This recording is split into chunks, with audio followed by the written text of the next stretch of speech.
It's so good to drive a TJ again. These things are awesome off-road. Just the right combination of wheelbase, torque, just amazing off-road. Especially here in the Northwest, things are kind of tight. You need something that's very maneuverable. Boy, this car is. I remember back in 1997, we were all anticipating the Jeep coming out. It was going to have round headlights, of course, but what was really exciting was coil suspension. Wow, that opened such a window for development work for aftermarket products. You know, we were so wild that everyone anticipated for months, what's it going to ride like? What's it going to feel like? Well, it turned out to be brilliant. And of course, with Old Man Emu on it, it's even better. Having wheeled for 30 years, you gain a few skills, maybe some by accident, but just repetition helps. And it's so nice to have a vehicle that's simple, but yet sophisticated. I say that the TJ is fuel injected, sophisticated, great for, you know, the issues you have with altitude or hill climbs and such, but it's still simple. You know, you don't find any fast glass or electric windows in this thing, no heated seats. You lift the hood, you can still see and understand and recognize some of the parts that are in there.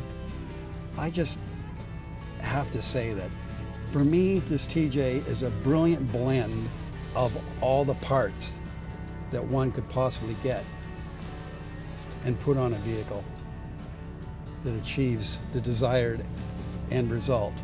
And that's predictability, safety, and ability.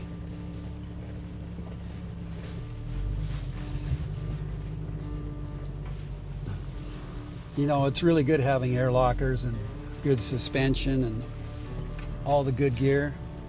As you learn and your skills increase and you can approach more challenging obstacles, it's wonderful to have those on-demand air lockers. Just hit a button, compressor locks it in, and off you go. Turn it off when you want it off. Brilliant. But I think at the end of the day, you know, it's having the right equipment. You know, air lockers are great. Old Man Emu suspension's great, but if you get stuck, sometimes you get high-centered, you've got to have a winch. You're not going to get out of it without it. You know, having the right equipment for the job, the right tool for the job is always important. In 1984, when I got hired on with ARB in Melbourne, Australia, I interviewed one day and I was hired the next. And I remember being fascinated by the quality of the products. I'm not an engineer. I can't design something, but I can see something and know if it's well built.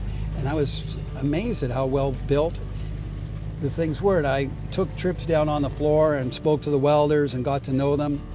And it was very interesting listening to them. Even back then, they spoke with such pride on subjects of welding and choice of steel and how they would, they'd collaborate with, the guys who are working brake presses and, everything else, even the storemen and such. Everyone really worked together as a cohesive unit. There was only, I think I counted once, I remember there being 35 employees. Of course, we got well over 1,400 now.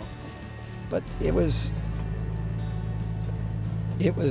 and still is, a brilliant collaboration of different people and ideas, with the end goal being, let's make a great product. But one thing ARB has always done is adjusted and changed to meet the times. The product range is a good example of that. There's so many things, so many different product categories that have, I guess, ebb and flowed with, demands.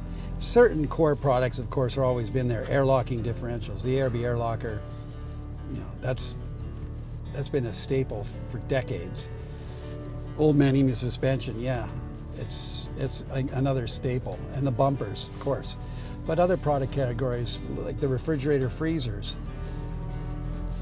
being able to chill or freeze your product for weeks on end as you're driving is a huge benefit. This TJ project has been a lot of fun to do. And it's going to continue, of course. There's a lot more coming forward in 2016. If you wish to follow this TJ on the ARB Off Road Icons project, just click the link below and then you'll be able to follow through at your leisure.